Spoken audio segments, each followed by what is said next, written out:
Nananawagan si Senate Minority Leader Coco Pimentel na higpitan ang pagbabantay sa local at foreign trips ng Pangulong Ferdinand Bongbong Marcos Jr. ngayong 2024. Ayon kay Pimentel, tumaas sa 58% o katumbas ng 1.4 billion pesos ang hininging budget ng Office of the President para sa magiging mga biyahe ng Pangulo.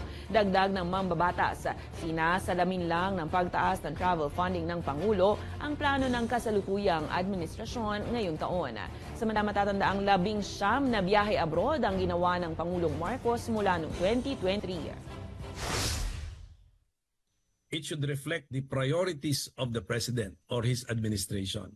So, masasabi natin, one of his priorities is to travel abroad for 2024. So, tingnan na lang natin what would be the fruits of all of these travels abroad. Mga ganun, ang daming problema. How about this?